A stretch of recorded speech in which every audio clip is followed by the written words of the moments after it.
कर रही है महिलाओं के हित का, गरीब महिलाओं के हित का, कैसे आप देख रहे हो? देखिए, पहली बात तो ये है कि घोषणा पत्र में क्या कहा जाता है और बाद में लागू क्या किया जाता है, इसमें जो अंतर है वो कोई नई बात नहीं है किसी एक सरकार के लिए। मैं हमेशा ये कहता था और मैंने देखा अपने जब मैं पत्रकारिता के जीवन में था कि जो घोषणा पत्र हैं वो चुनाव के बाद जो पार्टी के दफ्तर है वहां बोरियों में रह जाते हैं। और बहुत कम मैंने ऐसा देखा कि सरकार के मंत्रियों के सचिवों के टेबल पे घोषणा पत्र पड़े रहते हो, जो कि कायदे में होना चाहिए, क्योंकि जब आप चुनाव लड़ते हैं तो उस घोषणा पत्र को तो आपको बहुत, इसीलिए आजकल उसके लिए संकल्प पत्र, कोई गारंटी पत्र, कई कई नए शब्द भी आ गए, लेकिन प्राइमरीली घोषणा पत्र होता है जो वादा आप जनता से करते हैं। और जैसे आपने कहा कि घोषणा पत्र होने के बाद में नई नई रास्ते ढूंढे जाते हैं। कभी ये कहा जाता है कि ये वादा 5 साल के लिए था, कभी ये कहा जाता है कि कोर्ट का इसमें मामला था। और जब चुनाव से पहले हम लोग हमेशा ये कहते हैं कि यदि आप ये भी कह दें कि चांद तारे तोड़ लाइए तो वो भी लोग वादा कर देंगे, तो ऐसे कई वादे किए जाते हैं। ये तो हो गई एक जनरल बात। अब हम बात करते हैं लाडो लक्ष्मी योजना। देखिए, पहली बात तो स्त्रियां हमारे देश में आज भी, जितनी भी हम वो कह लें, एक डिसएडवांटेज ग्रुप में है, क्योंकि हमारी एक पेट्रियार्कल सोसाइटी है, पितृसत्तात्मक। और अपनी मेहनत से, अपने परिश्रम से वो कहीं भी पहुंच जाएं। मुझे ऐसा लगता है, आप खुद एंकर हैं, सब कुछ हैं, लेकिन बहुत जगहों पर आपको अभी भी ऐसा महसूस होता होगा। कई जगह मैंने देखा है कि आज भी हमारी जो मानसिकता है वो स्त्रियों का नेतृत्व स्वीकार भी नहीं कर पाती। बिल्कुल। और मैं कितने ही इसके उदाहरण दे सकता हूँ, लेकिन मोटी बात यह है कि तो अगर कहीं से भी कोई समर्थन मिलता है किसी प्रकार की, खासतौर पे आर्थिक सपोर्ट मिलता है, निर्भरता मिलती है, और ये हरियाणा में ही नहीं, आप जानते हैं इस तरह की योजनाएं अलग अलग नामों से मध्य प्रदेश में, महाराष्ट्र में, झारखंड में, बिहार में, सभी जगहों पर एक ये चीज सोची गई है। और वो चाहे राजनीति के लिए सोची जा रही है, लेकिन मैं ये कहता हूं कि वो अच्छी बात है कि एटलीस्ट डायरेक्ट, क्योंकि अभी आप जानती हैं कि बहुत सारी योजनाओं में डायरेक्ट बेनिफिट देने का रिवाज है, जो डीबीटी जिसको हम कहते हैं, डायरेक्ट बेनिफिट ट्रांसफर जो होता है, या बैंक ट्रांसफर जो होता है, तो वो उनको मिला है। अब निश्चित ही जो वादा किया गया था उसमें तो परिवर्तन है। हमारे साथी जो है भारतीय जनता पार्टी के, वो भी इस बात को स्वीकार करेंगे। अब पहले 1 महीने का 3 महीने किया। अब देखिए, मैं भी नौकरी करता हूं, आप भी नौकरी करती हैं।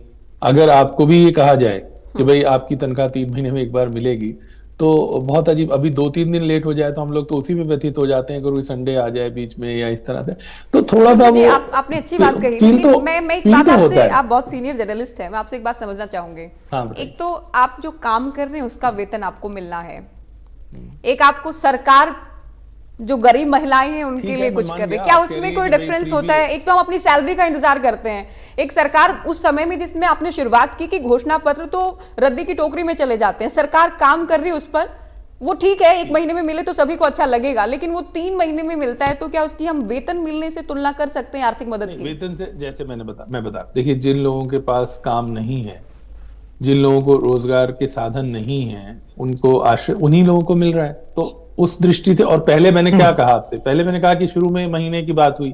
अब वो क्योंकि चेंज हुई, एक बार जब कोई सुविधा दी जाती है और फिर उसको चेंज किया जाता है, तो उसमें थोड़ा सा पिंच होना लाजमी है। मैं ये नहीं कह रहा कि 3 महीने में मिला। अब वो तो किसान सम्मान निधि भी, जो आप जानती हैं, वो भी इकट्ठा मिलती है। हाँ। और कई बार आप ये भी कह सकती हैं, ये तो नजरिया है कि भाई इकट्ठा मिलेगा तो ज्यादा अच्छी बात है, वो कुछ उसमें ज्यादा उनको बेहतर है बचत के दृष्टि से या और दृष्टि से, ये है। मैं पहले ही कह रहा हूं कि जो कुछ भी किया जाए महिलाओं के लिए, या उनको डायरेक्ट बेनिफिट देने के लिए, या उनके हाथ मजबूत करने के लिए, वो इतनी बड़ी राशि जो आप कह रही हैं, उसी दृष्टि से कहूं तो वो तो फिर इतनी बड़ी राशि है भी नहीं कि अगर उसके दम पे ही गुजारा हो जाए। तो ये तो एक थोड़ा सा सपोर्ट है। आप थोड़ा, कई बार आप देखते हैं कि जैसे ये जब बुढ़ापा पेंशन आई थी, तो उसको लेके भी ये कहा जाता था कि भाई चलो, बुजुर्ग जो रह रहे हैं अपने बच्चों के साथ या और जगह, तो थोड़ा बहुत एटलीस्ट उनको एक वो रहता है कि भाई हमें बहुत छोटी जरूरतों के लिए हाथ नहीं फैलाने पड़ते। उस तरह का ही सपोर्ट है जितना संभव है। अब उन्होंने उसमें शर्तें चेंज की हैं, ये बात तो माननी ही पड़ेगी कि 23 साल कर दिया, जो पहले 18 की बात की थी। लेकिन जाहिर है कि अभी सरकार का 1 साल हुआ है, और राशि की भी बात अभी हुई थी, और बाकी शर्तों की भी बात हुई थी। तो मैं तो ये कह रहा हूँ कि उसके बावजूद सरकार ने, देखिए, सरकार के पास पूर्ण बहुमत है। सरकार चाहती तो, अब कोई चुनाव तो है नहीं, ना लोकसभा का ना विधानसभा का है, तो कोई ऐसे चुनाव नहीं है।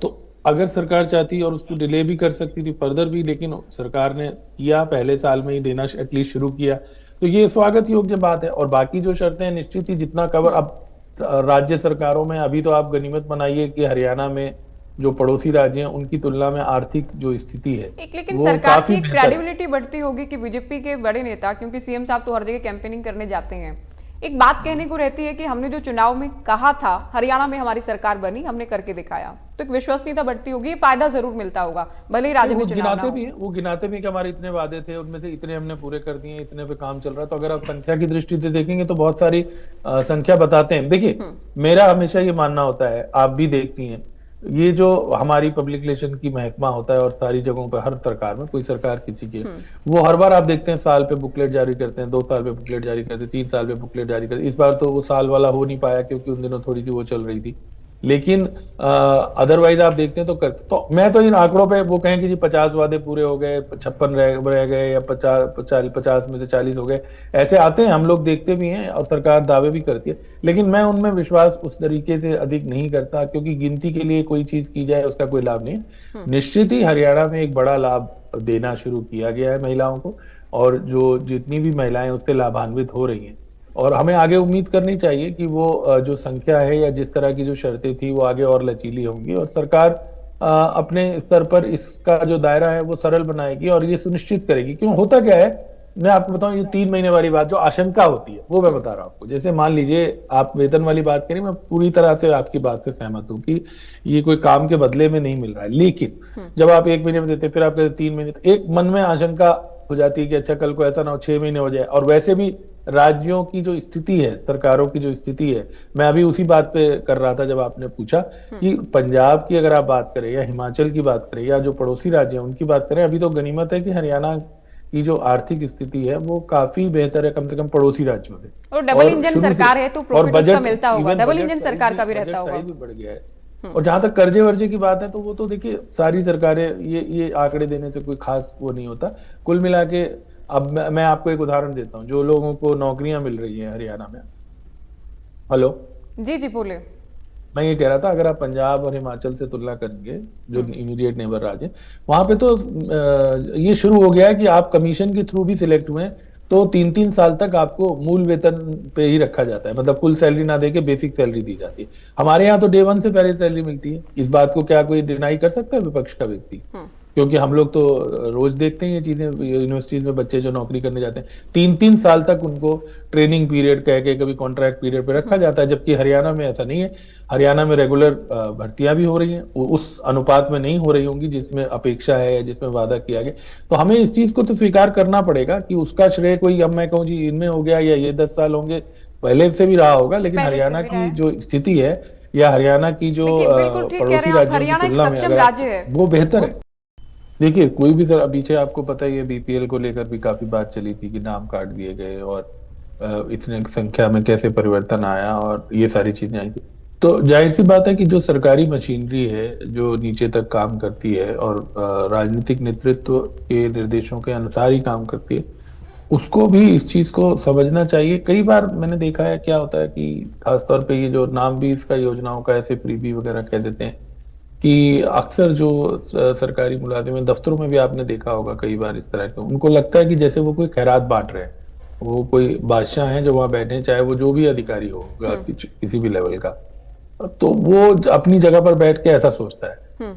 उल्टा उसे ये सोचना चाहिए कि खैरात नहीं बांट रहे, वो जो उसका वेतन है वो बल्कि जनता के पैसे से ही चल रहा है।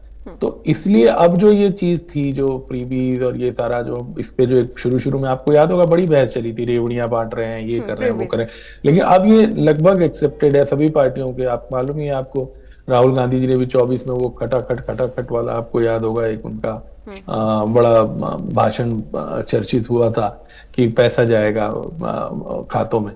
तो अब सबको इस चीज का एहसास है कि उल्टा सरकार लोगों के पैसे से चलती है, और अगर कोई डायरेक्ट बेनिफिट जरूरतमंद लोगों को दिया जाता है तो वो एक कल्याणकारी राज्य की जो अवधारणा है, जिसके भी वो बात कर रहे थे कि जो वेलफेयर की योजनाएं, उसमें वो एक लाजमी सी बात है। तो वो तो उसमें खैरात तो ये जो टेंडेंसी है, ये नाम वगैरह और उसमें तो क्राइटेरिया भी फिर तो जरूरी ही है कि आप जो वाकई जो लोग नीडी हैं उनको ही अगर आप दे रहे हैं तो उनको अच्छा है, मिलना ये नहीं चाहिए। कि आप केवल सभी और को। सरकारी अधिकारियों को और कर्मचारियों को इसको लेकर थोड़ा सा और सेंसिटाइज करना चाहिए, और अगर जी। कहीं शिकायत आती है तो कार्रवाई हो जिससे वो इस प्रकार के साथ ना पंजेटा जी करें। से लास्ट कमेंट हम